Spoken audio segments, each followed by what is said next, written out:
আসসালামু আলাইকুম, welcome back to my page. তো আশা করি সবাই ভালো আছেন। আমিও আলহামদুলিল্লাহ ভালো আছি। সো আজকে যে টপিক নিয়ে কথা বলবো সেটা হচ্ছে অনেক পরিচিত একটা টপিক, সেটা হলো সমাস। বাংলা ব্যাকরণে আমরা যদি বলি যে সবচেয়ে কঠিন বিষয় কোনটা, তাহলে সেটা হবে সমাস। সমাসটা আসলে আমাদের অনেক জটিলভাবে শেখানো হয়ে থাকে, এই জন্য আমাদের আমরা এটা এখনও ঠিকভাবে পাই না। তো যাই হোক, চাকরির পরীক্ষা যেহেতু এটা আসে, সো আমাদের অবশ্যই জানা দরকার যে আমরা কীভাবে সমাস শনাক্ত করব, কোন সমাস। ওকে, তো আমাদের জানতে হবে প্রথমে যে সমাসটা আসলে কী।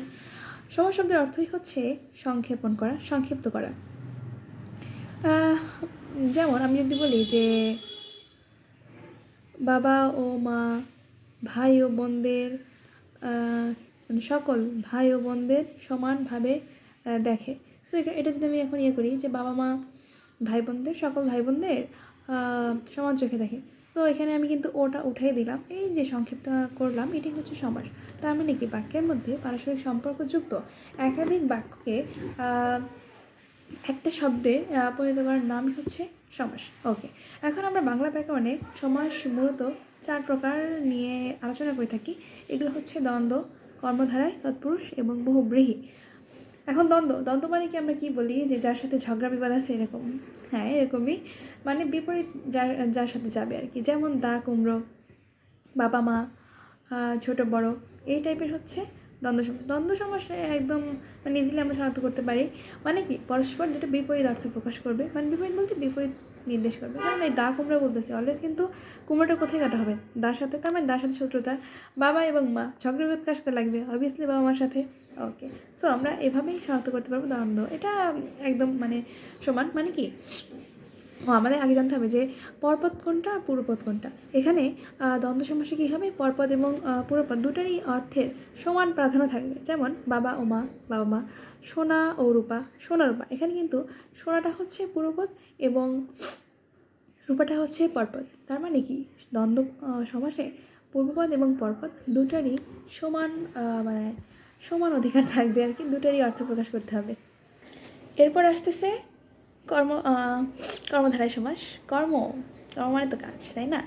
এখন যে সমাসে পরপদের অর্থটা প্রধানভাবে প্রকাশ পাবে সেটাই হচ্ছে কর্মধারায় সমাস। যেমন গোলাপ নামের যে ফুল, গোলাপ ফুল। খাস যে জমি, খাস জমি। চিত সাঁতার।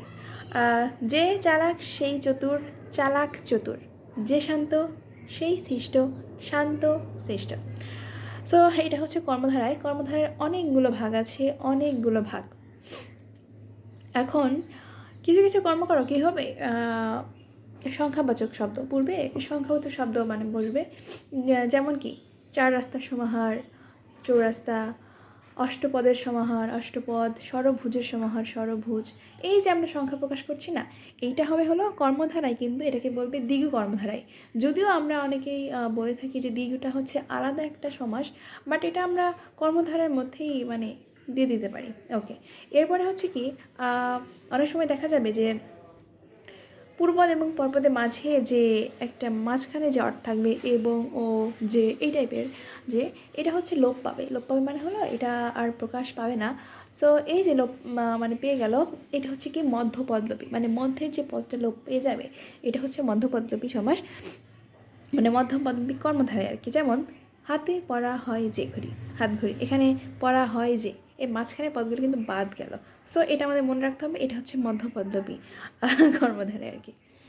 এখন চলে আসবে উপমান কর্মধারায়। উপমান মানে কি, আসলে আমরা কি করি অনেক সময়, উপমানে কি তুলনা বোঝাই না। সো তুলনা বোঝাতে আমরা যে সমাজটি করব, যেমন কাজলের মতো কালো, কাজল কালো। শসের মতো ব্যস্ত, শস ব্যস্ত। তার মানে কি, আমরা যে তুলনা করতেছি, এটাই হচ্ছে উপমান কর্মধারায় সমাস। আরেকটা হচ্ছে উপমিত কর্মধারায় সমাস। এটা হচ্ছে কি, যেমন পুরুষ সিংহের ন্যায়।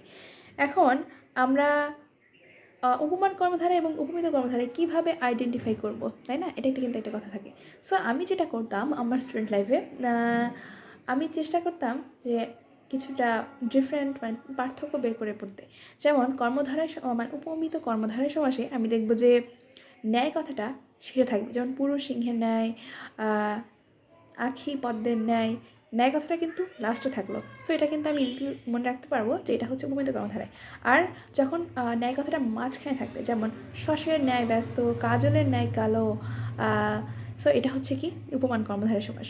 যদি আমাদেরকে মানে বলা হবে যে অনেক বড় কিছুর সাথে একটা ছোট জিনিস, অনেক ছোট জিনিসের সাথে একটা বড় জিনিস, যত যাই বলুক না কেন এই ন্যায় কথাটা মাঝে আর লাস্টে থাকলেই আমি ইজিলি বুঝতে পারবো কোনটা উপমান আর কোনটা উপমিত। ওকে, ক্লিয়ার। এখন হচ্ছে রূপক কর্মধারয় সমাস আছে, যেগুলো হলো কি যে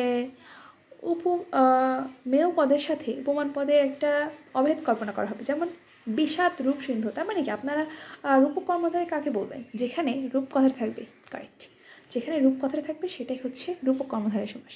এরপরে চলে আসবো তৎপুরুষ সমাস। তৎপুরুষ, যেখানে এখন আমরা দেখব যে এই তৎপুরুষ সমাসে উপমান মানে সমান পদের বিভক্তি এবং অনুসর্গ, আমরা কিন্তু জানি যে বিভক্তি অনুসর্গ ওটা আমরা নেক্সট আলোচনা করব। তো যখন দেখব যে সমান পদের বিভক্তি এবং হচ্ছে অনুসর্গ লোপ পেয়ে যে সমাসটা হবে সেটাই হচ্ছে তৎপুরুষ সমাস। যেমন দুঃখকে প্রাপ্ত, দুঃখ প্রাপ্ত, ধানের ক্ষেত, ধান ক্ষেত, এখানে রটা হচ্ছে একটা বিভক্তি আর দুঃখকে এটা হচ্ছে একটা বিভক্তি। ওকে, এখন বহুব্রীহি, লাস্টে যে সমাসটা সেটা হচ্ছে বহুব্রীহি সমাস। আমরা কি বলি বহুব্রীহি, বহুব্রীহি আছে যার, মানে বহুব্রীহি অর্থ অনেক সময় ধান হয় বহুব্রীহি, কিন্তু এটা আসলে এমন না। যে সমাসে পুরোপদ বা পরপদ কোনোটির অর্থ না বুঝিয়ে কোনো আলাদা মানে বিশেষ কোনো কিছু বোঝাবে সেটাই হচ্ছে বহুব্রীহি সমাস। যেমন বলবে বউ ভাত পরিবেশন করে যে অনুষ্ঠানে, এটা কিন্তু বউ ভাত, লাঠিতে লাঠিতে যে যুদ্ধ, এটা বলবে লাঠালাঠি। সো এগুলো হচ্ছে বহুব্রীহি সমাস। এখন বহুব্রীহি সমাসেরও অনেকগুলো বিভক্তি মানে অনেকগুলো টাইপ আছে। যেমন এটা সমানাধিকার বহুব্রীহি, যখন পূর্বপদ এবং পরপদ দুটোরই একই অর্থ প্রকাশ করবে, মানে সমান অর্থ, দুটো যদি বিশেষ্য হয় আর কি। যেমন লাল পাড় যে শাড়ির লাল পাড়, এই আর কি। সো আরও একটা এটাও এখানেও কিন্তু একটা পদলোপী বহুব্রীহি আছে। যেমন গোপ খেজুর যার, গোপ খেজুর মানে যারটা যে বিভক্তি পেয়ে গেল, মানে কী বলে লোপ পেয়ে গেল আর কি। এরপরে চিড়ির মতো দাঁত যার, চিড়ের দাঁত, এটা কিন্তু পদলোপী। ওকে, আর এটা ছিল যে ব্যতিহার, ব্যতিহার মানে কি একই কাজ করতেছে, একই জিনিস বোঝাচ্ছে। যেমন কানে কানে যে কথা, কানাকানি, হাতে হাতে যে লড়াই আর কি, হাতাহাতি। ওকে, আর এটা হচ্ছে অলোক, অলোকে কি বলবে যে এটা হলো পুরোপদের বিভক্তিটা অক্ষুণ্ণ থেকে যাবে। যেমন গায়ে এসে পড়ে যে গা পড়া, কানে খাটো যে কানে খাটো যে কানে খাটো, এখানে জাস্ট একটুখানি যে আপনার অনুসর্গ অথবা বিভক্তিটা একটু লোপ পাবে। তার এটি হচ্ছে অলোক বহুব্রীহি। আরেকটা হলো সংখ্যাবাচক বহুব্রীহি, যখন বোঝাবে যে চার ভুজ যে ক্ষেত্রে চতুর্ভুজ, আর সে তার মানে তিন তার যে যন্ত্রের সে তার। সো এইটা হচ্ছে বহুব্রীহি।